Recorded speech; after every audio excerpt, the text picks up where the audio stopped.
Pak, dicari potongannya itu, dicari. Ya Galatia bab 5 nomor 2. Potongannya dicari. Ini bahaya ini, barang bahaya ini Pak. Bahaya betul Pak Dalbo. Sekejap Pak Dalbo jelaskan dulu. Saya masih dalam perjalanan. Saya tidak mempunyai otoritas menjelaskan Bible Anda. Saya di sini hanya menampilkan dalil bahwa kamu menyunatkan dirimu, maka sama sekali Kristus tidak berguna bagimu. Itulah. Maka kalau kamu masih mengimani Bible, tentu kamu mengimani Paulus juga. Nah, ini yang perlu. Dulunya yang menyunat kamu siapa? Lalu potongannya itu di mana? Ini mau dicari nih, disambung kembali.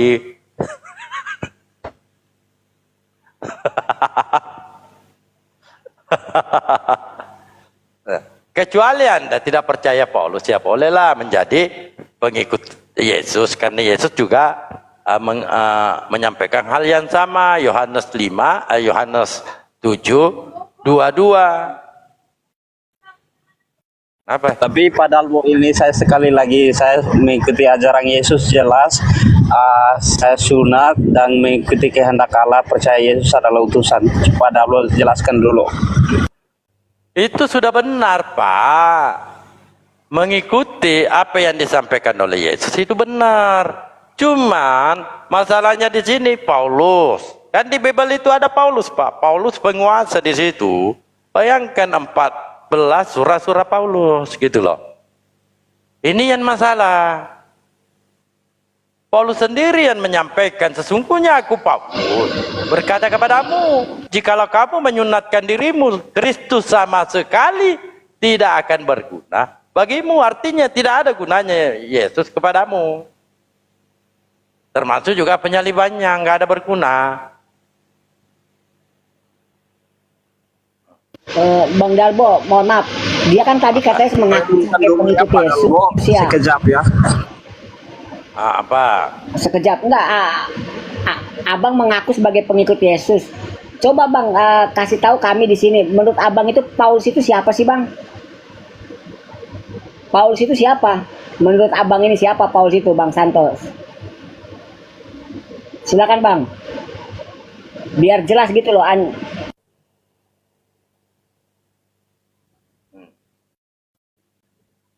Mana ini?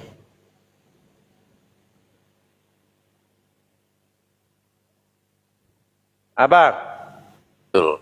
Cuman masalahnya, jangankan yang open camp Pak, yang tutup mata aja nggak ada saya temukan. Jangankan open campnya, iya. Yang tertutup aja kagak ada. Aku suka nih. Nah, silakan Pak Ade, Muslim, Kristen. Pagi bandel juga ya.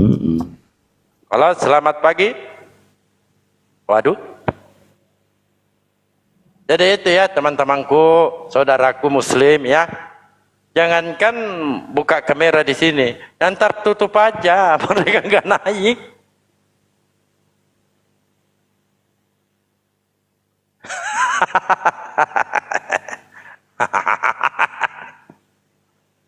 Nah, lanjut Imrod atau Bang Ladin, silakan. Lanjut dulu, saya masih bikin kopi Bang Dalbo. Siap. Bikin kopi. Iya, Bang Santos tadi dari keterangan Bang Dalbo ya kan, Anda sudah mengikuti Yesus sebagai pengikut Yesus. Itu Bang Santos itu Momi Santo namanya ya. Ya Bu, ya kan udah sunat. Saya kan sunat. Ya, jadi Bang saya Santos ajaran sudah Yesus. sunat. Jadi gimana nih Paulus berkata di situ di dalam Bible kita tidak berarti bagi Kristus ini. Gimana sih Bu? Itu Bang, makanya Paulus itu siapa Bang? Menurut Abang siapa Paulus itu Bang? Itu aja. Kan ada 13 itu ya surat-suratnya Paulus. Abang ini menurut Abang siapa sih Paulus itu Bang? Kalau abang buang Menurut Paulus, saya nah, Paulus itu rasul yang bertobat. Pertama dia Saulus, dia bertobat menjadi Paulus. rasul. Berarti Anda mengimani Paulus ini sebagai orang suci ya? Ya bang ya. Bang, Maksudnya yang tertulis di Galatia itu kan kalau kita sunat kita tidak berarti bagi Kristus, itu gimana Bu? Saya tanya. ya itu nanti kita geser dulu lah kalau yang sunat-sunat itu. Sekarang pertanyaannya ini, Paulus ini Anda imani nggak? Bang, karena kunci di Paulus loh. Kalau Anda mengatakan sudah mengikut sebagai pengikut Yesus, ya sudah sunat, baru mengatakan bahwa apa namanya tuh Yesus adalah utusan. Tapi kalau Anda ya kunci di Paulus ini, Anda seperti apa pemahaman Anda tentang Paulus ini? Jangan-jangan Anda ganti ya, Anda nggak mengimani Yesus mengimani Yesus sebagai utusan, lalu Anda menuhankan Paulus lagi. Gimana bang? Maksudnya ikuti ajaran ini. Yesus, percaya Tuhan Yesus adalah utusan dan mengikuti kehendak Allah. Dan tadi Bang Dalbo baca di Galatia itu barang siapa sunat tidak berarti bagi Kristus gitu. Pusing saya. Lanjut dulu Bang Dalbo, saya mau buka Bible-nya dulu nih, biar jelas Paulus ini siapa. Jadi ketika Anda melakukan sunat, maka kata Paulus, sesungguhnya aku Paulus berkata kepadamu, jikalau kamu menyunatkan dirimu, Kristus sama sekali tidak akan berguna bagimu. Saran saya, Anda kan meminta saran kepada saya, betul enggak Pak Mom? Mami? Iya Pak, ya. Minta saran ke saya, minta penjelasan di saya. Halo, Nehi. Halo, beda-beda, bukan kepas ini bang, bukan. Saya sering sama beliau. Hai.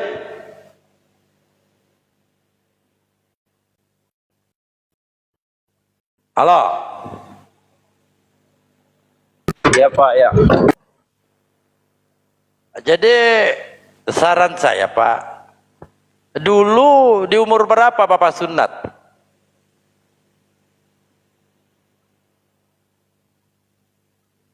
Halo? Saya sunat dari kecil. Dari kecil, siapa yang menyunat Bapak?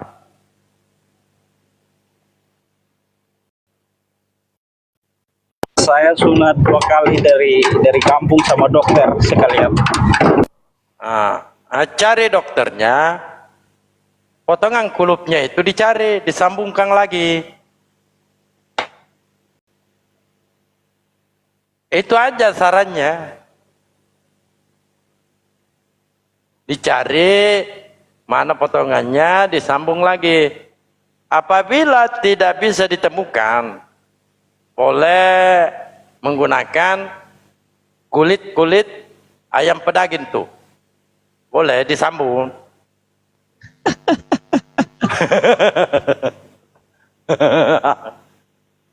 Karena nggak mungkin.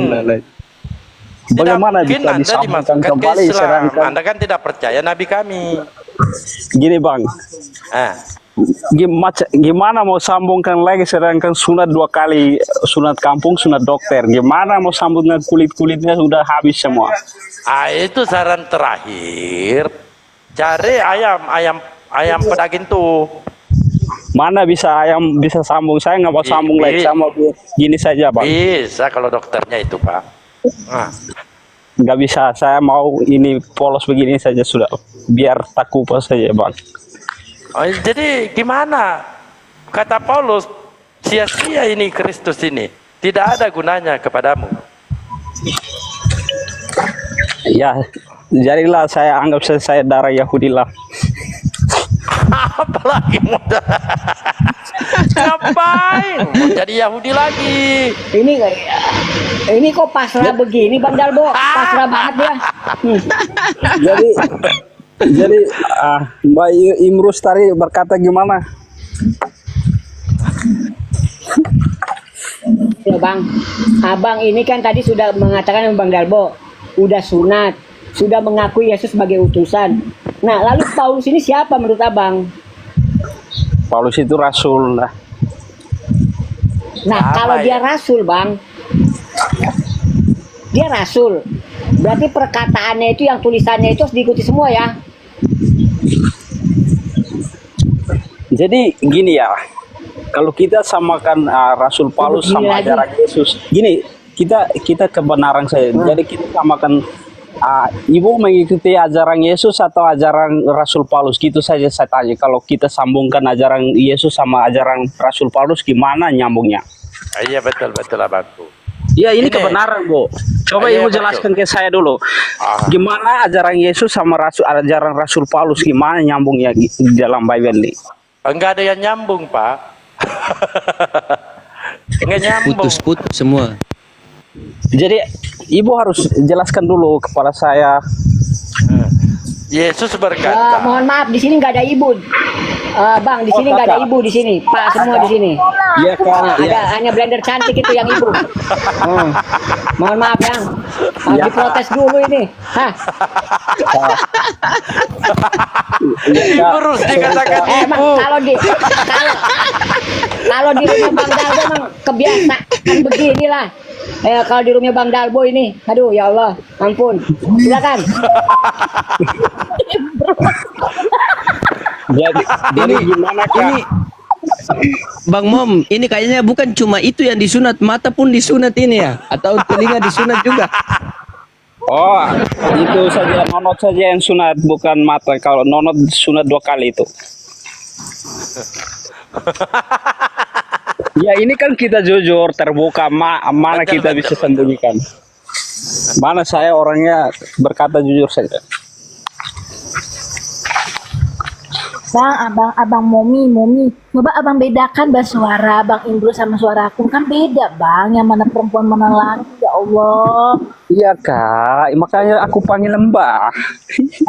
Mbak tadi ya bang ibu, ya Allah beda lah suaranya gimana perempuan sama laki-laki. Jadi gimana kalau aku sebut gini, haleluya, Allahu Akbar. Jadi gimana yang harus salah satu ya?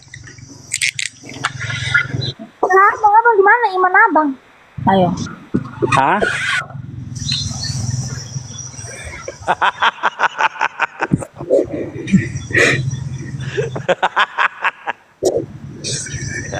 Ya kembali lagi ke temanya.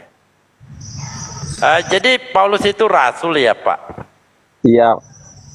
Kalau Yesus rasul juga. Kalau Yesus dari keturunan Yahudi. Maksudnya Dari bangsa rasul juga dia. Kok sama-sama gelarnya dengan Paulus ya? Kok sama? Paulus rasul, Yesus rasul juga. Kok sama? Gimana ceritanya ini?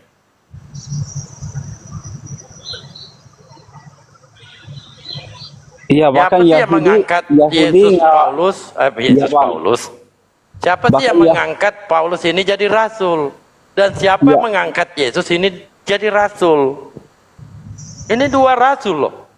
Rasul Yesus, Rasul Paulus. Kan saya baca hidup yang kekal itu engkau mengenal satu-satunya Allah yang benar dan Yesus yang engkau utus. Jadi gimana nih Allah berkata sendiri bahwa hidup yang kekal itu mengenal Allah satu-satunya yang benar dan Yesus yang dia utus. Setelah ya nggak masalah Pak. Cuman masalahnya di sini ada 2 narasi. Paulus ini rasul, betul nggak? Betul. Yesus juga rasul, betul enggak? Kalau itu di dalam Bible ya diutus, Tuhan Yesus diutus. Iya, pertanyaannya di sini Pak. Paulus rasul, Yesus juga rasul. Ini sama-sama dia rasul ini. Gimana pendapat Bang Dablo kalau gitu? Ya kan artinya derajatnya Yesus dengan Paulus ini sama, sama-sama rasul dia.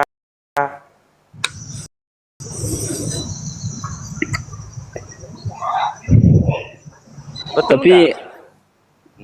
tapi kalau bedanya Paulus ini Allah tidak mengatakan bahwa hidup yang kekal itu mengenal satu-satunya Allah yang benar dan Yesus yang kau utus, hanya Yesus saja yang Allah kenal. Rasul Paulus tidak. Rasul Paulus itu setelah kemudian Yesus diutus oleh Allah, makanya dia diangkat jadi rasul. Tetapi hidup yang kekal itu mengenal Allah yang benar dan Yesus yang diutus itu langsung dari Allah Sang Pencipta. Jadi Rasul Paulus itu diangkat oleh Yesus. Pak Yesus diangkat jadi rasul oleh Allah, Bapaknya. Yesus Paulus diutus oleh diangkat Allah. jadi rasul oleh Yesus.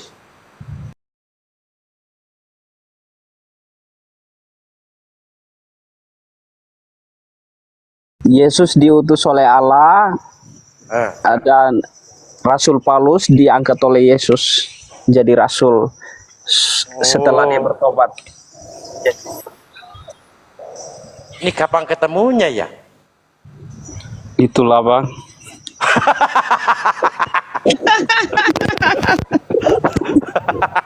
Kapan ketemunya ya? Kan kalau rasul itu Pak tentu dia menerima firman. Ya oke, kalau Yesus itu adalah rasul nggak jadi masalah karena dia menerima firman dan menyampaikan firman. Sebab segala firman yang engkau sampaikan kepadaku telah kusampaikan kepada mereka. Itulah Bang. Ini Rasul Yesus. Tetapi ini Paulus ini ternyata dia rasul juga. Dia Macam mana ceritanya nih? Oke. Kan di dalam Bible sewaktu Paulus ini kan awalnya Saulus. Ketika dia menunggangi kuda, di situ dia jatuh dan matanya menjadi dia belum buta. Dia melihat sebuah cahaya yang adalah Yesus sendiri. Yesus berkata, "Hai Saulus, kenapa engkau menganiaya aku?"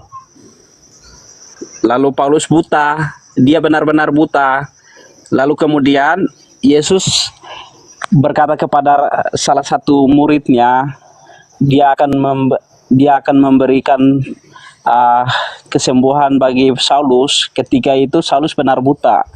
Dan ketika murid Yesus itu menyembuhkan Saulus, Saulus benar melihat. Disitulah dia bertobat, dia menjadi Rasul Paulus gitu. Di dalam Bible tuh Bang, saya tidak di luar Bible. Betul. Tapi Yesus mengatakan Pak, Iya, ketika silakan, Pak. ada orang yang mengaku-ngaku ketemu Yesus, jangan percaya. Itulah kapan ketemunya. Ini Yesus yang menyatakan, waspadalah terhadap nabi-nabi palsu. Ya, Paulus ada kan mengaku tertulis. nabi juga. Benar. Nah, Yesus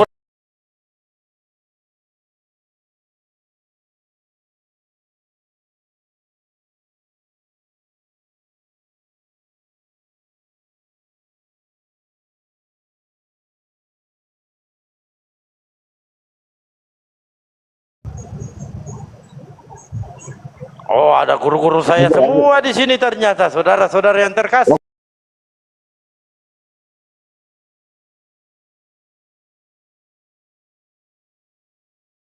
Dan berpesan bahwa jangan percaya kepada nabi-nabi palsu Iya, selain daripada aku Iya. yang mengaku akulah dia. itu Matius 24 itu.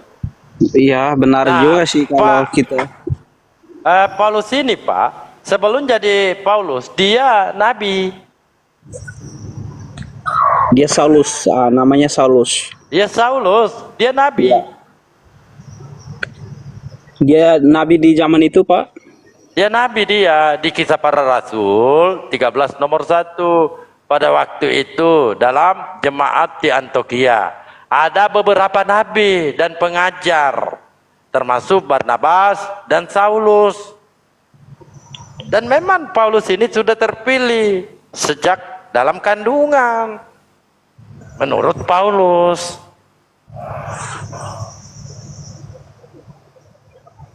Silakan teman-teman yang lain mau menambahkan, silakan. Assalamualaikum warahmatullahi wabarakatuh. Ya berangkat dulu, lanjut Bang Dabo, lanjut dulu Bang Dabo. Saya nyimak dulu. Lanjut Bang Dabo, semuanya saudaraku. Lanjut. Silakan mau menambahkan siapa? Betul Bang Dalbo, itu betul. Yesus ini kan sebelum terangkat naik ke surga Bang, sudah selalu menasihatkan, mengingatkan, memberikan amanah, waspadalah. Begitu. Dan Yesus juga kan mengatakan, kedatanganku yang kedua kalinya itu seperti kilat dari timur ke barat. Jika siapa yang bertemu denganku atau akulah dia, jangan kau percaya. Itu kan pertanyaan besarnya itu, siapa yang mengaku pertama sekali bertemu dengan Yesus setelah Yesus terangkat naik ke langit? Siapa coba? Oke Bang, sangat luar biasa yang Abang sampaikan di sini. Kan Yesus setelah terangkat kan dia berkata kalau dia datang 2 kali seperti kilat ya. Iya. Tapi Jadi begini Bang. Iya Bang. Jadi siapapun sampai sekarang yang mengaku Yesus bertemu dengan Yesus dalam mimpi, jangan kau percaya, itu kata Yesus loh. Tidak. Jangan kau percaya. Ini di dalam Bible itu Saulus bertemu dengan Yesus itu dengan cahaya. Maksudnya Yesus dia tidak bisa melihat, bahkan sampai dia buta. Dia benar-benar buta di waktu melihat kedatangan. Maksudnya Yesus menampakkan diri itu benar-benar cahaya sekali, makanya sampai membutakan matanya sampai sembuh lagi. Itulah Bang, itulah suatu misteri yang tidak bisa dipecahkan itu Bang.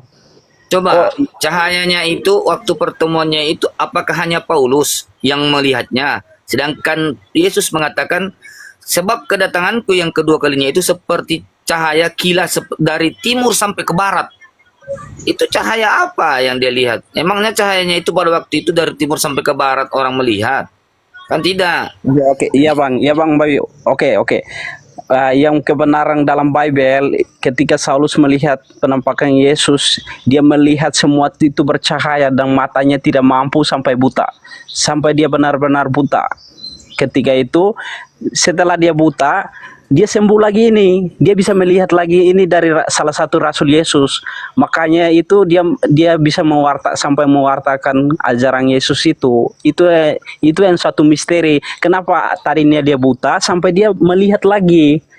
Apakah itu Yesus kau bukan gitu? Bang Momi, pernyataan Yesus itu dari timur sampai ke barat itu seperti kilat. Berarti semua manusia yang ada di seluruh muka bumi ini menyaksikan. Itu menyaksikan itu kedatangannya Yesus yang kedua kalinya.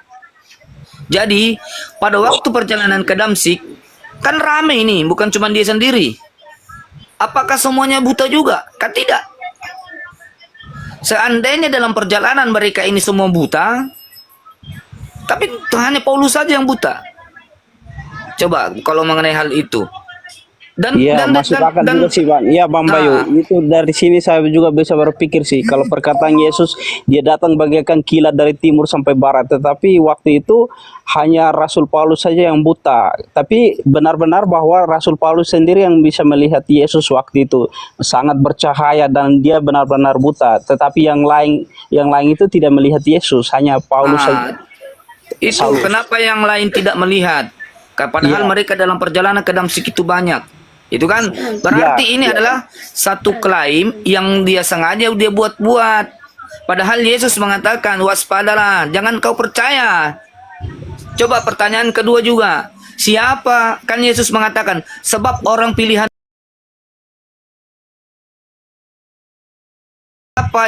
siapa manusia yang berusaha bertemu dengan murid-murid Yesus kalau bukan Paulus? Coba. Dia berusaha bertemu dengan Thomas, dia berusaha bertemu dengan siapa murid-murid Yesus itu untuk meyakinkan bahwa dia adalah bertemu dengan Yesus. Kan Paulus, padahal Yesus sudah menasihati. Ya. Itu. Dan sebelum semasa Yesus masih di bumi sudah menasihati, di dalam Bible itu lengkap. Yesus menasihati waspada terhadap nabi-nabi palsu. Ketika aku kedatangan yang kedua kali bagaikan kilat dari timur sampai barat. Tetapi waktu itu Paulus bertemu dengan Yesus itu hanya dalam cahaya, bahwa dia benar-benar buta. Tapi ketika dia buta, dia melihat lagi ini, Abang Bayu, gimana ini? Itu kalau masalah melihatnya kembali itu kan kita tidak ada pada zaman itu, apakah itu klaim, apakah itu sandiwara, kan tidak tahu Oh kita. iya, betul Karena Bang. dia yang Karena menulis, dengarkan Bang, surat-suratnya ini dia yang menceritakan, dia yang menulis, dia yang juga yang membukukan. Itu loh. iya benar-benar. Kalau tentang Rasul Paulus itu dia yang menulis, dia yang semuanya dia yang jalankan. Dia yang aktornya semua gitu. Itulah kita mau ikut ajaran Yesus atau gimana ajaran Paulus ini? Ini yang bertentangan di dalam Bible ini. Ya, makanya itu, Mang. Sementara ajaran Yesus itu mengatakan, jangan kau mengira kedatanganku itu untuk membatalkan atau menghilangkan hukum Taurat. Ya. Satu titik iota pun tidak akan lenyap sebelum langit dan bumi ini lenyap. Buktinya sampai sekarang langit dan bumi ini masih ada. Coba. Sementara Paulus mengatakan sebab matinya di kayu salib, segala hukum dan ketentuan dan perintah yang ada di Taurat itu dibatalkan. Coba. Ya kan, oke, dari kalau kita mengikuti ajaran Yesus, dari perkataan Yesus seperti tadi ya, tidak satu hukum Taurat, satu iota pun aku akan mengenapi, aku tidak akan meniadakan. Tetapi dari Paulus, Rasul Paulus, bahwa batal. Kok gimana yang kita harus ikut ya? Yesus lah. Makanya itu, Bang. Yang mana Anda harus percayai, apakah perkataan Yesus ataukah perkataan Paulus? Terus yang kedua, Bang. Yang kedua, Anda ini bukan pengikut Yesus, Anda ini pengikut Paulus. Karena kenapa? Petrus itu berdakwah hanya kepada orang-orang yang bersunat, yaitu Bani Israel. Sedangkan Paulus ini berdakwahnya ini kepada orang-orang yang tidak bersunat. Galatia 2 ayat 8 kalau nggak salah. Kalau saya nggak Petrus salah ya, berdakwah dalilnya. kepada orang yang bersunat di ayat mana Bang Bayu? Coba supaya lengkapi sama yang Galatia tadi. 2 ayat, tunggu saya lihat. Kalau nggak salah Galatia 2 ayat 8. Galatia 2 ayat 8 ya. Ya, coba dibuka. Ya betul. Galatia 2 ayat 8. Itu Petrus berdakwah kepada orang-orang yang bersunat, yaitu Bani Israel kan. Ah, Tetapi kan ada tertulis di Galatia berapa tadi Bang Dalwo sampaikan bahwa barang siapa menyunatkan nonotnya, dia tidak berarti bagi Kristus. Itu makanya kan itu Bang, begini ya. Untuk apa Paulus menuliskan surat seperti itu? Supaya ajaran yang dia bawakan ini, doktrin yang dia bawakan ini diterima oleh orang-orang yang tidak bersunat. Karena dia ini adalah penentang Taurat. Paulus ini adalah penentang Taurat. Begitu loh. Dia berusaha untuk memasukkan ajaran doktrin yang dibawa ini untuk orang-orang Yahudi agar ajarannya ini diterima. Tapi buktinya sampai sekarang orang Yahudi tidak terima loh. Mereka mengimani enggak? Enggak toh? Enggak. Begitu. Kalau iya sesuai dengan ajaran Yesus datang menggenapi isi seluruh hukum Taurat dan kitab para nabi, sedangkan apa yang ditulis oleh Rasul Paulus membatalkan hukum Taurat. Jadi itu bertentangan lah Bang. Jadi gimana orang Yahudi mau menerima itu? Ya justru karena itu Paulus ini siapa? Kenapa dia sampai berani mengatakan sebab matinya Kristus di kayu salib, dia telah membatalkan hukum dan segala perintah yang ada di Taurat. Itu loh. Kok itu Abang Dalwo mirip macam Mr. Bean nih? Jadi bagaimana Bang? Asyhadu? Sabar, Bayu, saya masih masuk Bayu ya. saya masih Belum kejar masuk Bayu dikit ya. Ya, Karena silakan gini, Bang. Silakan Bang Bari. seseorang yang mau Iya, cari siap. ramai saja itu dia akan cepat sebutkan itu. Tapi kalau seseorang yang benar-benar mencari kebenaran itu adalah satu-satu orang yang ingin sampai pada kebenaran yang sesungguhnya. Bang siapa ini? Bang Ngomi ya? Ngomi Iya, sama ya, Ngomi Bang. San? Iya. Anda Kristen kan? Iya, Kristen.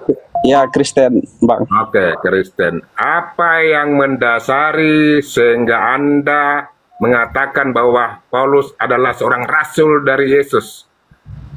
Apa yang mendasari kira-kira? Pemahaman Anda ya, pemahaman Anda. Oke, oke. Apa Yang yang mendasari tadi yang saya sudah bacakan ya, yang sempat mendasari itu yang di dalam Bible itu Paulus itu pertama Saulus dia bertemu dengan Yesus, waktu itu dia langsung buta. Yesus itu seperti cahaya kilat yang tidak bisa melihat, satu manusia biasa tidak bisa melihat, dan waktu itu Saulus buta betul, buta Baik, sampai gitu. baik. Oke ya. Kalau saya memaparkan mengenai pernyataan saksi ya, saksi Paulus ketika bertemu dengan Yesus ya. Ya, Dalam ya. Kisah Para Rasul 9 nomor 4. Di sana dikatakan Paulus rebah ke tanah dan terdengarlah olehnya Paulus ya, maksudnya suatu Ya. suara yang berkata kepadanya, Saulus, Saulus, mengapa engkau menganiaya aku? Lalu Paulus jatuh ke tanah dan mendengar suara yang berkata kepadanya, Saulus, Saulus, mengapa engkau menganiaya aku? Lanjut di Kisah Para Rasul 29. Dan mereka Bentar bang, aku izin ganti akun ya. Ini akun ini, akun kecil. benar. Jadi mereka menyertai aku, memang melihat cahaya itu, tetapi suara dia yang berkata kepadaku tidak mereka dengar. Orang-orang yang bersamaku melihat cahaya itu, tetapi tidak mengerti suara yang sedang berbicara kepadaku. Loh, bagaimana ini ya? Ini nggak jelas ini Mendengar suara, informasi yang disampaikan oleh penulis ini. Jadi bagaimana tidak kita bisa melihat. percayai ini? Yesus Ya, ya. sebagai rasulnya, Paulus sebagai rasulnya Yesus. Keterangan yang diinformasikan oleh para penulis nggak jelas, Bang. Bagaimana kita bisa meyakinkan bahwa Paulus ini adalah rasulnya Yesus? Kemudian di keterangan Paulus yang kedua, Kisah Para Rasul 12 nomor 4. Ya, kami semua rebah ke tanah dan aku mendengar suara ya yang mengatakan kepadaku dalam bahasa Ibrani, Saul, Saul, mengapa engkau menganiaya aku, kan? Ya, ya. Itu nggak jelas juga itu, siapakah engkau Tuhan? Nah itu Yesus, Paulus ini sudah mengenal Tuhan. Berarti Yesus ini sudah tahu bahwa Yesus itu Tuhan. Siapakah engkau Tuhan? Nah, gimana ini, pertanyaan apa seperti itu ya?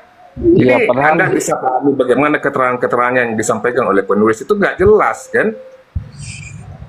Antara pertemuan Paulus dengan Yesus, sehingga Paulus menjadi notabene jadi rasulnya Paulus. Makanya dikatakan jika engkau bertemu apa yang mengatakan ada nabi di sana atau rasul di sini, jangan engkau percaya. Ya kan? Itulah dikatakan nabi penyesat. Apa ya? Nabi palsu itu menurut Yesus. Ya, Itu yang menurut disampaikan Yesus. teman-teman tadi. Jika engkau ketemu dengan orang yang mengatasnamakan rasul atau Mesias ada di sini, Mesias ada di sana, janganlah engkau percaya, karena sesungguhnya mereka adalah nabi palsu. Nah, itu kata Yesus ya. Ya cukup aja dulu, itu aja dulu. Ya. Yang menurut Yesus Bang, benar. saya sedikit aja nih Bang ya.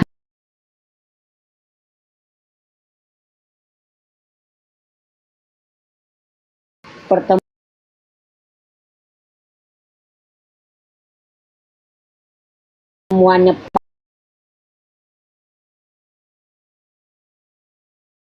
Abang sadar nggak ya? Ingat nggak Bang? Abang kalau baca itu konteksnya itu utuh Bang, kalimatnya Bang. Di antara dua pertemuan ini Bang, sama sekali nggak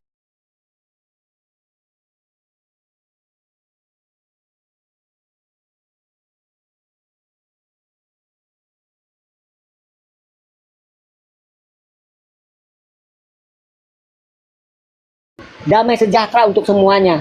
Belum Ya, benar. nyampe Yesusnya, tapi ucapan damai sejahtera itu udah nyampe. Kenapa ini pertemuan sama rasulnya yang diangkat itu kok nggak ada kalimat itu Bang? Oke. Silakan Ya. Bang. Ya. Makasih semuanya. Tapi kan sempat Yesus berkata juga sebelum terangkat ke langit, kan dia berkata, damai sejahtera ku tinggalkan bagimu, damai sejahtera ku berikan kepadamu. Jadi Yesus tinggalkan damai itu dan berikan kepada umat, semua umat Jadi kalau setelah itu kan dia sudah terangkat, tapi dia masih bertemu dengan Paulus ini yang saya masih bertentangan itu dari ajaran Yesus bahwa dia datang kedua kali seperti kilat dari timur sampai barat. Jadi banyak orang yang harus menyaksikan, tetapi Paulus berkata bahwa dia sendiri bertemu dengan Yesus.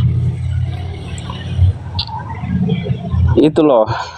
Kalau tentang damai sejahtera itu ya Yesus berkata, damai sejahtera ku tinggalkan bagimu, damai sejahtera ku berikan ke bagimu. Artinya Yesus sudah tinggalkan damai itu dan berikan kepada seluruh umat.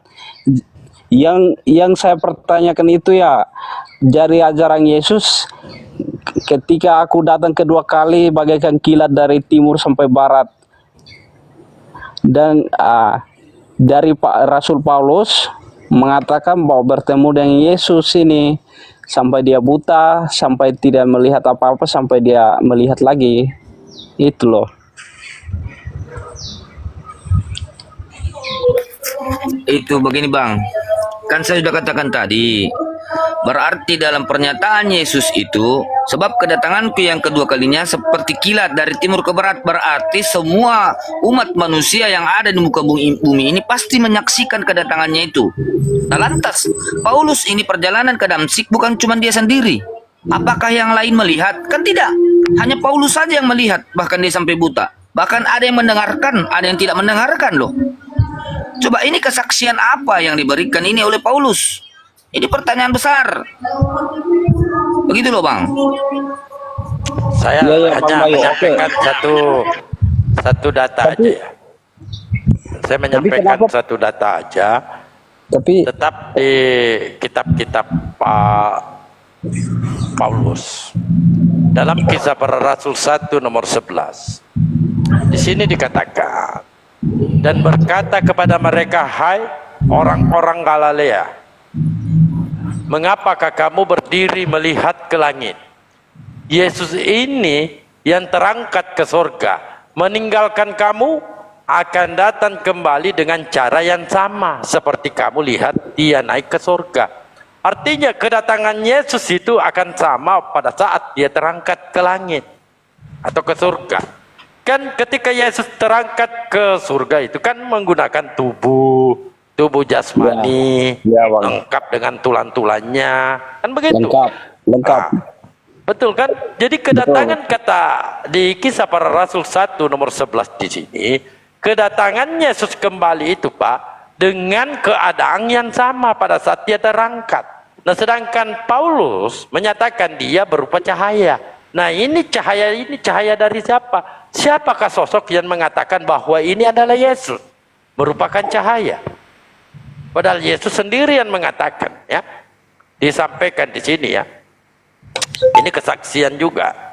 Yesus ini yang terangkat ke surga, meninggalkan kamu akan datang kembali dengan cara yang sama seperti kamu melihat dia naik ke surga. Jadi ketika Yesus datang kembali itu Pak, ya normal. Sebagaimana dia terangkat ke surga.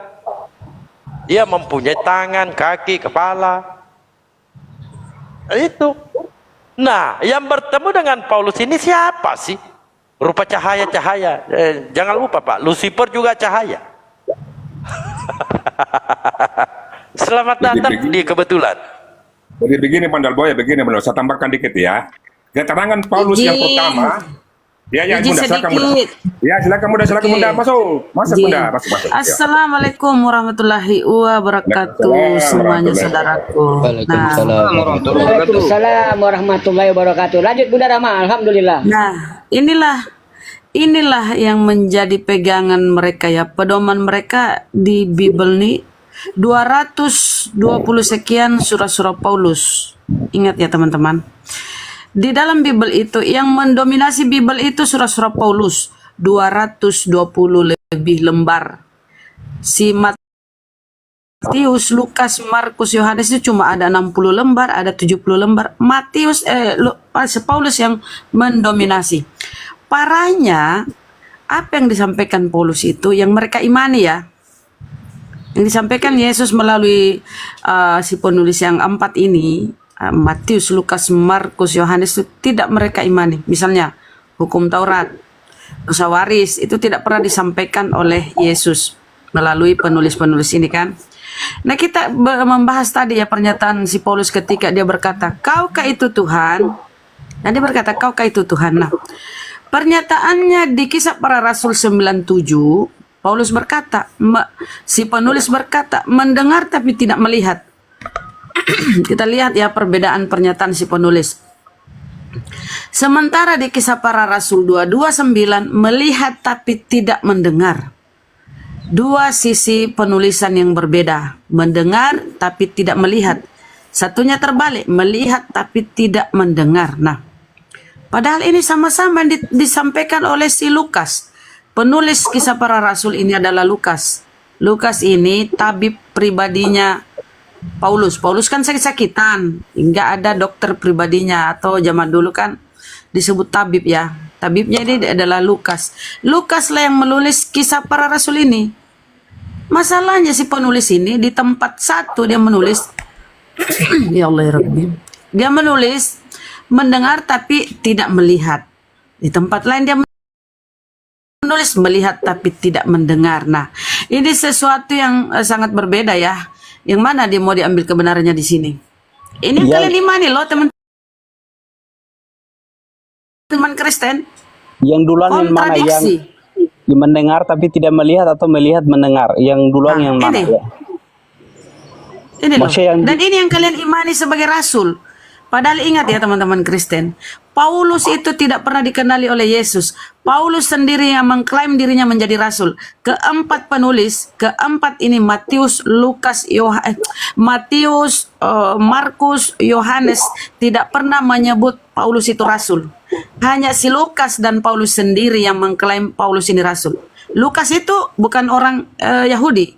Lukas itu orang Yunani. Dan dia sendiri yang membenarkan kerasulan Paulus. Ingat, Lukas ini dokter pribadinya Paulus. Yang lain tidak pernah mengklaim ya bahwa Paulus itu rasul. Nah, parahnya ini yang diimani Karesteng menjadikan surat-surat si Paulus ini sebagai pedomannya. Coba kita berdiskusi. Yang banyak mereka angkat itu surat-surat Paulus. Oke Kak, oke. Itu kebenaran, tapi saya mau sampaikan di sini bahwa benar Paulus itu awalnya Saulus, dia bertemu dengan Yesus. Waktu dia bertemu dengan Yesus itu dalam cahaya, dengan cahaya. Saksinya siapa?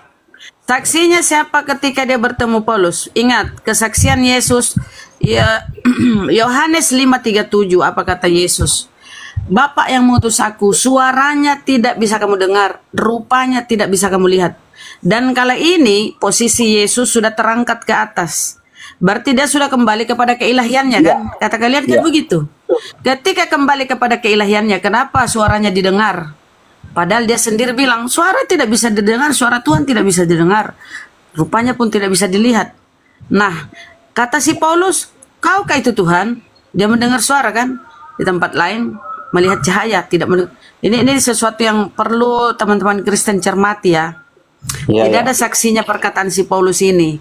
Dan ini yang Anda imani. Tidak ada saksinya. Yang selalu bersama Saulus tadi itu kakak bilang siapa? Siapa selalu bersama Paulus? Yang selalu menamanya Barnabas. Lukas itu dokter pribadinya, tabib pribadinya ketika dia sakit. Nanti baru kakak sampaikan lagi. Karena ketika saya sampaikan ya, ketika Saulus bertemu dengan Yesus, ketika itu dia benar-benar buta, dan ketika dia buta, dia dalam keadaan ujian. Saya tanya, siapa saksinya Paulus ngomong begitu? Siapa saksi yang mengatakan si Paulus ngomong begitu? Dia kan bisa saja mengaku, saya bertemu, melihat cahaya. Satunya si penulis bilang hanya mendengar suara, satunya bilang tidak mendengar suara, cuma cahaya. Jadi kok kenapa ini yang diimani? Lukas yang selalu bersama dia kan. Dari saksi itu bahwa Saulus benar-benar buta, bahwa dia benar-benar tidak melihat.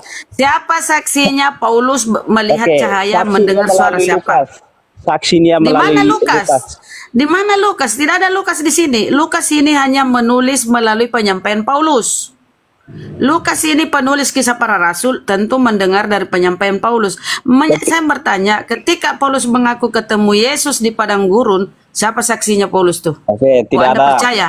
Ingat, enggak ada Oke. saksi baik, Anda jujur. Nah, ketika diadili si Paulus ini oleh Raja Agripa, aduh ini kedengaran suaraku kah? Dengar. Ketika Paulus ini saudara diadili oleh Raja Agripa, ditanyalah, apa dia bilang? Itu penglihatan saya, penglihatan. Nah, kalau penglihatan, apa itu bisa disebut sesuatu kebenaran? Penglihatan. Oke. Itu penglihatan. Wahai Raja Agripa, itu penglihatan saya. Saya menyampaikan bahwa dia melihat itu cahaya. Itulah ceritakan tadi. Dan Ketika- ini penglihatan ini Anda imani. Ketika Saulus bisa Anda berkata imani? kepada raja itu, ketika itu dia sudah buta atau belum? Itu yang satu. Buta bagaimana? Ini kan sudah melihat, sudah diadili dia. Sudah mau Oh, dia sudah dipenjara. Tapi dalam keadaan buta itu kenapa tidak bahas kan ketika dia melihat Yesus? Ya, ketika itu dia buta selama Kan belum buta itu. Kan belum buta ketika dia melihat, ketika dia mendengar, dia melihat. Masalahnya, di dalam pernyataan Yesus sendiri, Tuhan itu tidak bisa didengar suaranya. Kenapa sih Paulus mendengar suara Tuhan? Apa Paulus ini mau menipu-nipu? Dan ini Anda imani. Oke, kata Yesus bilang Tuhan itu tidak pernah dilihat, hanya mendengar suara saja ya. Tidak Tapi- bisa didengar suara, Bang. Tidak Bukan bisa hanya didengar mendengar. suara, tidak Ya, bisa melihat. kata Yesus, kesaksian Yesus begini bunyinya, Bang. Kesaksian Iya, Yesus iya. itu di Yohanes 5:37, suaranya tidak bisa didengar, rupanya tidak bisa dilihat. Ketika dia berkata, Tuhan, Tuhan, kaukah itu? Kok dia mendengar suaranya? Kan ada suara didengar. Saulus, Saulus, kau yang telah menganiaya aku. Tuhan, Tuhan, ada bersambut kalimat kan, mereka ngobrol. Berarti dia dengar suara. Nah, kesaksian Yesus suara Tuhan tidak bisa didengar. Kok Anda mengimani perkataan Paulus? Oke, siap. Ingat, Paulus ini, Bang, Paulus ini mengklaim dirinya sendiri menjadi rasul. Coba baca di surat-suratnya itu. Aku terpilih sejak dalam kandungan ibuku. Ternyata setelah besar dia jadi pembunuh. Kalau memang pernyataannya benar, dia terpilih sejak dalam kandungan ibunya, tentunya dia termasuk ke-12 murid Yesus. Harusnya secara logika, karena dia mengaku terpilih sejak dalam kandungan, tentu dia harus dipilih, tentu sudah terpilih sebagai murid ke-12 murid Yesus. Tapi dia tidak dikenali oleh Yesus. Ya, nggak dikenali. Lukas pun itu bukan murid Yesus. Belum satu Iya, ya, iya. masih begini ya Bunda ya. Ini Silakan, Bang. Jadi begini Bang, Anda perlu pahamin ini. Apa yang disampaikan oleh Bunda Rahma tadi itu sangat jelas ya. Jadi saya sedikit menambahkan aja. Jadi di dalam keterangan Paulus yang kedua ya, coba Anda pahami. Di kisah para rasul 9:4, Paulus mengatakan bahwa ia sendiri yang jatuh ketika melihat cahaya. Keterangan yang ketiga, dalam kisah para rasul 9:4 ya, terus sampai 26 sampai 14 itu, Paulus mengatakan bahwa kami, ya dengar ya, kami semuanya rebah. Loh, kan Paulus ini kan buta, tetapi Paulus dapat melihat dengan jelas kawan-kawannya Paulus yang pada berjatuhan. Itu bagaimana ya? Bisa nggak jelaskan? Nah, menurut saya ini enggak, Paulus ini tidak konsekuen ini Paulus ini menyatakan suatu pendapat dia. Yang menjadi Oke. pertanyaan saya, saudaraku, kira-kira dari ketiga pernyataan Paulus mana yang dipercaya? Gini ya, oke. Nah, itu kan? Ketika Itu Saulus- intinya ya. Ya. Ketika Saulus jatuh, dia masih sempat, matanya belum buta. Cahaya itu sempat datang. Dia melihat. Setelah dia melihat cahaya itu tidak mampu, dia tidak sanggup bahwa cahaya itu sangat terang, lebih terang dari matahari. Ketika itulah dia buta. Dia langsung buta. Dan dia buta, dia dengarkan suara itu, suara Yesus. Oh, India, Anda percaya dia mendengar suara? Siapa yang bohong nih? Paulus bohong, penuliskah bohong, atau Yesus sendiri bohong dengan kesaksiannya? Suara Tuhan tidak bisa didengar. Oke? Menurut sebuah buku, pada zaman itu ya terdengar dengan Saint Paulus, penyakit Paulus. Apa penyakitnya? Di tengah raya dia mendapat serangan penyakit ayan.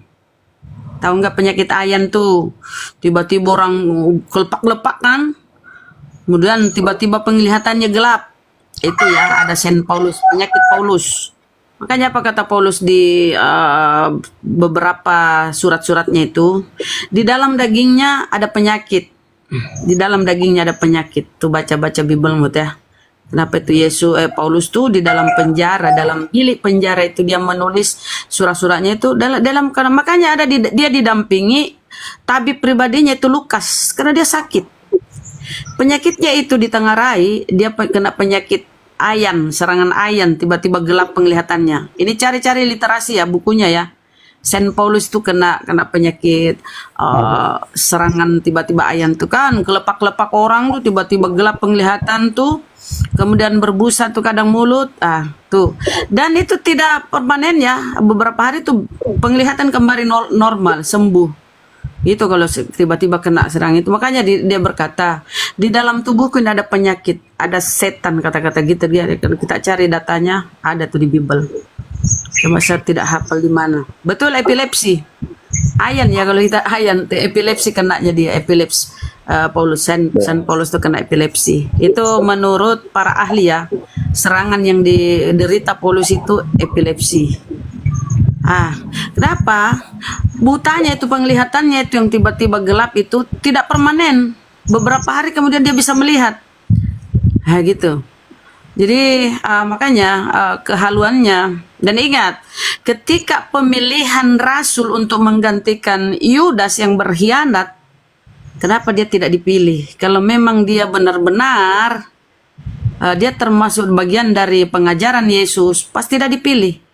Gak ada yang pilih dia, malah dipilih Matias. Matias itu menggantikan menggantikan Yudas yang berkhianat. Paulus itu enggak dianggap. Ya, kenapa? Ajaran Paulus itu bertentangan dengan ajaran Yesus. Paulus membuat sekte baru yaitu Kristen. Ajaran-ajarannya itu bertentangan. Makanya enggak laku dia di Yahudi sana. Dia bawalah ajarannya ini ke Roma Yunani. Dikawinkan dengan ajaran pagan di sana. Maka supaya diterima ajarannya ini di Roma Yunani, diambillah kelahiran Yesus itu Natal 25 Desember.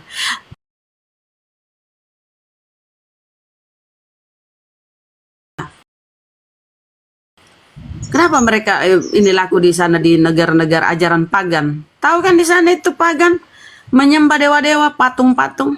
Makanya Katolik sekarang tengok itu di gereja-gereja Katolik, patung berseluruhan di situ.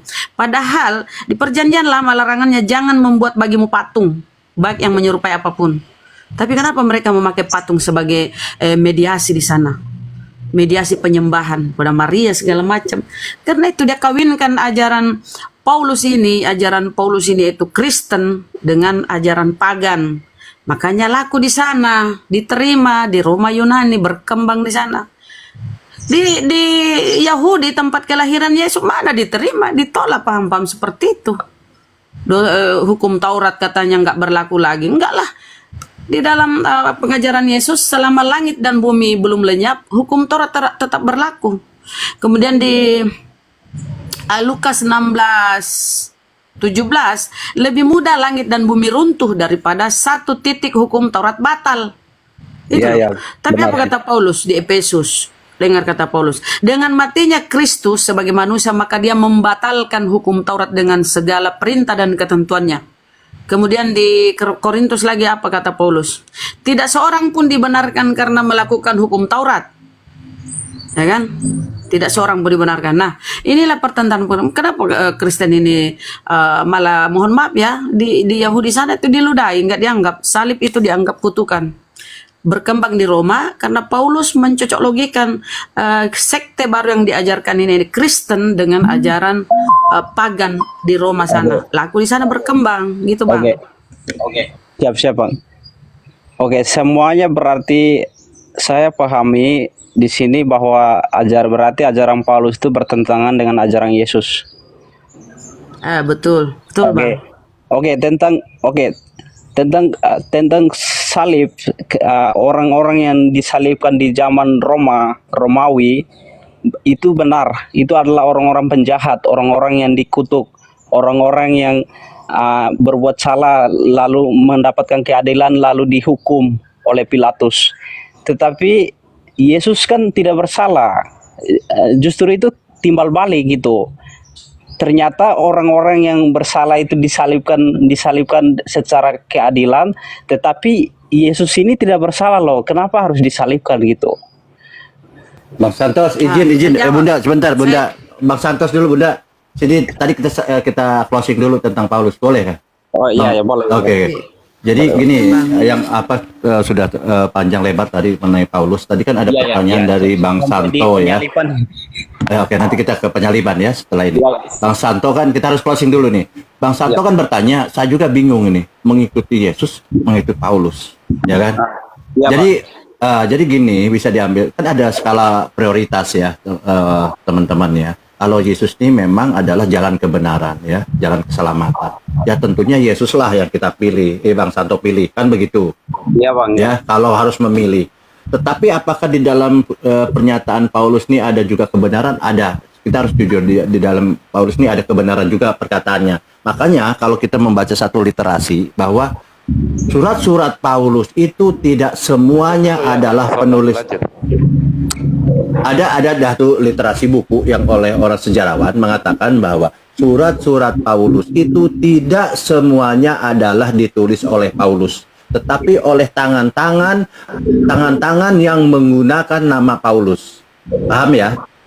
Iya, ya paham. Oke, jadi di sana ada memang pernyataan-pernyataan, tulisan-tulisan itu mengatasnamakan Paulus. Sama halnya ada yang mengataskan nama Yesus. Semua begitu pasti ada. Nah, terjadi sama Paulus juga.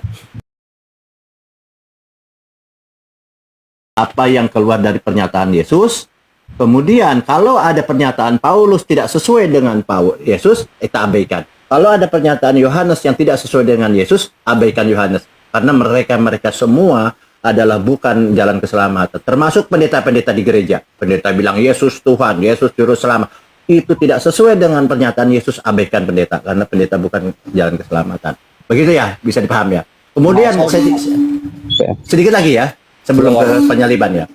Di sini, kalau kan selama ini Bang Santo masih meyakini Paulus adalah rasul. Itu menurut saya abaikan saja. Jangan dipakai lagi. Kita fokus kepada pernyataan Yesus, ya. Yesus mengatakan harus mengabaikan. Kalau bisa kita abaikanlah Matius supaya tidak ragu. Pernyataan Paulus diabaikan. Karena di Matius 7 ayat 17 kata Yesus, demikianlah setiap pohon yang baik menghasilkan buah yang baik, sedangkan pohon yang tidak baik menghasilkan buah yang tidak baik. Jelas ya, clear ya. Paulus ini adalah pohon yang tidak baik. Tentunya kalau jangan baper, jangan dibawa perasaan. Oh ini kok kelihatannya baik. Jangan. Kita fokus kata pernyataan Yesus bahwa itu tidak baik. Walaupun di mata kita kelihatan baik. Ya. Jangan dibawa perasaan. Ini tentang iman dan dibawa perasaan. Oke? Nah kemudian tentang rasul ini, abaikan tentang Paulus itu rasul. Dia mengaku rasul, abaikan. Karena apa? Di sini jelas bahwa Yesus sudah memilih 12 rasul. Tidak ada Paulus. Termasuk tadi yang menggantikan Yudas itu tidak terpilih Paulus ya. Yesus mengatakan, jawab Yesus kepada mereka, bukankah aku sendiri, dia bilang. Aku sendiri loh ya, Yesus bilang. Yang telah memilih kamu yang 12 ini. Oke? Tidak ada Paulus. Jadi jangan sekali-kali memanggil Paulus ini rasul. Karena bertentangan dengan pernyataan Yesus. Aku sendiri yang telah memilih 12 rasul ini. Siapa 12 rasul ini? Kita tahu di sini ya, dari Petrus sampai Yudas Iskariot.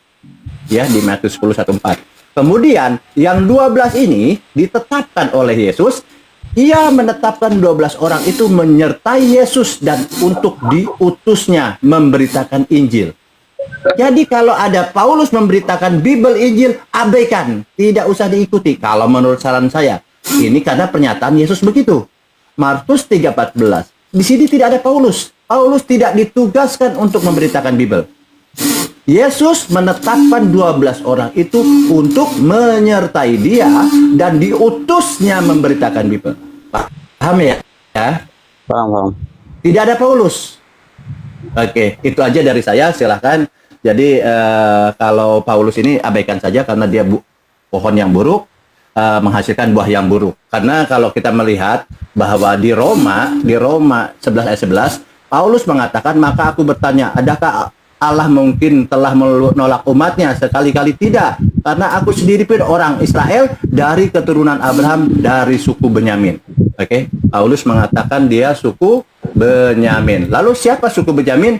Di Kejadian 9 ayat 27 dikatakan, Benyamin adalah seperti serigala. Hati-hati dengan Paulus ya.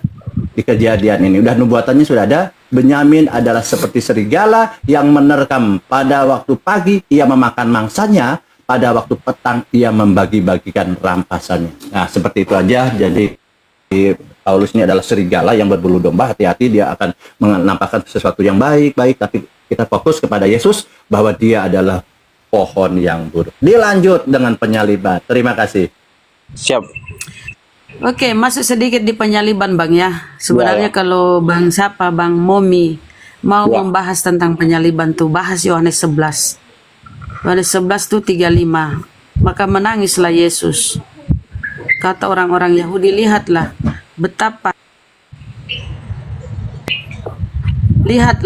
kata-kata orang Yahudi, lihatlah betapa kasihnya kepadanya. Ketika Lazarus meninggal, menangis Yesus kan, dia sahabat kan, dekatlah dengan si Lazarus.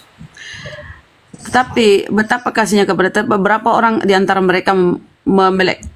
Nggak usah lah, kebayalah, kita angkat ini aja ya. Kita bahas penyaliban ya. Kita kebawanya nih, persepakatan untuk membunuh Yesus. Coba Bang, ada Bible di situ? Perikopnya itu persepakatan untuk membunuh Yesus. Yohanes 11:45 buka. Banyak di antara orang Yahudi yang datang melawat Maria. Maria ini berhubungan dengan kematian Lazarus ya. Dan yang menyaksikan sendiri apa yang telah dibuat Yesus. Percaya kepadanya. Banyak yang percaya kepada Yesus setelah dia membangkitkan Lazarus. Ya, tapi ketika dia membangkitkan Lazarus, dia berdoa dulu kan, menghadap ke langit. Ya Bapakku, sekiranya aku tahu engkau selalu mendengarkan aku. Dia memohon kepada bapaknya. Ya Bapakku, aku tahu engkau selalu mendengarkan aku. Tetapi karena orang banyak di sini, maka aku ingin supaya mereka tahu bahwa engkau yang telah mengurus aku. Ya, artinya apa? Tetapi ada yang pergi kepada orang Farisi dan menceritakan kepada mereka apa yang telah dibuat Yesus itu. Lalu imam-imam kepala dan orang, kau buka ke Bang datamu? Berkopaham? Bang? Paham, Bang. Bang Momi? Silakan. Oke. Iya, silakan. Paham. Lalu imam-imam kepala dan orang-orang Farisi memanggil mahkamah agama untuk berkumpul dan mereka berkata, apa yang harus kita buat? Sebab orang itu membuat banyak mukjizat. Yesus membuat banyak mukjizat. Ingat mukjizat ya, sebentar kita bahas apa itu mukjizat. Apakah mukjizat itu berasal dari mana? Atas izin siapa? Nah, saya lanjut dulu sini ya poinnya. Apabila kita membiarkan dia, maka semua orang akan percaya kepadanya. Dan orang-orang Roma akan datang dan akan merampas tempat suci kita serta bangsa kita. Ini kekhawatiran rabi-rabi Yahudi, pemuka-pemuka agama Yahudi. Bila banyak yang menjadi pengikut Yesus, maka perpuluhan nggak ada lagi masuk ke upeti mereka. Dan mereka tidak bisa membayar pajak ke penjajah. Kala itu kan dijajah oleh Roma. Iya. Yerusalem dijajah oleh Roma. Dan orang-orang Roma akan datang dan akan merampas tempat suci kita serta bangsa kita. Ini kekhawatiran orang-orang Yahudi pada saat itu. Roma akan datang merampas tempat suci kita serta bangsa kita.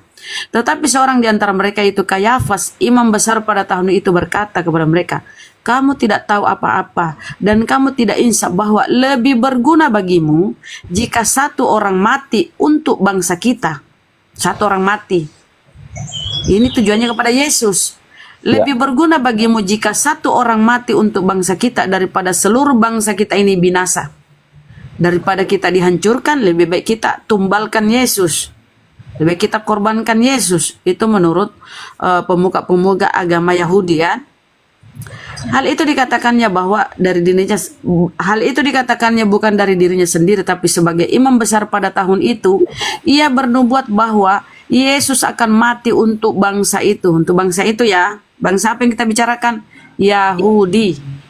Bukan untuk kalian ya orang-orang Kristen ya saudara ya. Ya, bangsa Lebih Yahudi. berguna. Ya, tetapi sebagai imam besar pada tahun itu ia bernubuat bahwa Yesus akan mati untuk bangsa itu, yaitu bangsa Yahudi. Dan bukan untuk bangsa itu saja, tapi juga untuk mengumpulkan dan mempersatukan anak-anak Allah yang telah bercerai-berai. Seperti orang kita ketahui bahwa orang-orang Yahudi banyak yang tersebar ke segala penjuru kan. Mulai dari hari itu mereka sepakat untuk membunuh Yesus. Nah, inilah kenapa Yesus ingin dibunuh. Setelah saya baca tadi ini tidak ada berbicara tentang dosa waris ya, bahwa karena Adam mewariskan dosa sehingga Yesus harus mati, nggak ada kan tadi. Nah, mulai dari hari itu mereka sepakat untuk membunuh Yesus. Karena itu Yesus tidak tampil lagi di muka umum di antara orang-orang Yahudi. Ia berangkat dari situ ke daerah dekat padang gurun, ke sebuah kota yang bernama Efraim. Dan di situ ia tinggal bersama-sama murid-muridnya. Jadi Yesus ini menyingkir setelah dia tahu bahwa dia ingin dibunuh, dia kabur, menghindar ya ke sebuah padang gurun. Dia menghindar ke sana. Di sana dia tinggal bersama murid-muridnya. Dia ngumpet kan, kita mau ditangkap dia kan, mau dikejar, mau dibunuh. Pada waktu itu hari raya Paskah orang Yahudi sudah dekat dan banyak orang-orang dari negeri itu berangkat ke Yerusalem untuk menyucikan diri sebelum Paskah itu. Mereka mencari Yesus dan sambil berdiri dalam bait Allah. Kenapa bang? Saya lanjut ya bang ya, tinggal sedikit ya. Oke. Mereka mencari Yesus. Dicarilah Yesus ini, kan mau dibunuh nih. Mereka mencari Yesus dan sambil berdiri dalam bait Allah mereka berkata seorang kepada yang lain, "Bagaimana pendapatmu? Akan datang jugakah Yesus ke pesta?" Sementara itu imam-imam kepala dan orang-orang Farisi telah memberikan perintah supaya setiap orang yang tahu di mana dia berada, Yesus berada, memberitahukannya agar mereka dapat menangkap dia. Yesus kabur dia dikejar. Jadi diberikanlah pengumuman bahwa siapa yang melihat Yesus tolong disampaikan ke kami biar kami bisa menangkap dia. Akhirnya ceritanya Yudas ini berkhianat kan. Jadi dari satu perikop ini ku baca ya, satu perikop loh. Di sini kan kadang teman-teman Kristen jangan comot data. Baca di satu perikop. Judul perikopnya persepakatan untuk membunuh Yesus. Jadi setelah kita baca satu perikop, tidak ada narasi bahwa Yesus ingin dibunuh karena penebusan dosa atau adanya dosa waris. Gak ada bang ya. Itu terlebih kepada mereka takut kalau Yesus udah banyak pengikutnya, udah beralih dari ajaran-ajaran yang terdahulu yang memang sangat ketat. Inilah kenapa Yesus akhirnya dipolitik lah segala macam kan, difitnah lah Yesus ini. Siap, tapi jelas ya. Bang? Tapi ya paham. Tapi thank you, bang. Tapi satu poin ya jelas ya bahwa ya benar-benar bahwa Yudas mengkhianati Yesus dengan menjual Yesus dengan keping emas ya, 2 keping emas kepada raja.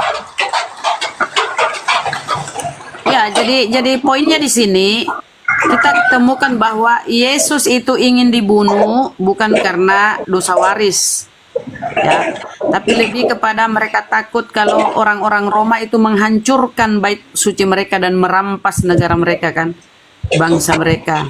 Nah kalau kita beralih kepada Yudas, Silakan. Silakan dulu. Jadi nggak ada tentang ini dan itu ya. Kepada Yudas ini kalau kita masuk masalah penyaliban tentu kita akan membahas tentang mujizat Yesus tuh bisa merubah rupa ketika terjadi penangkapan. Jadi betul kata Al-Quran bang ya. Aduh kau ini lagi apa? Kerja kah?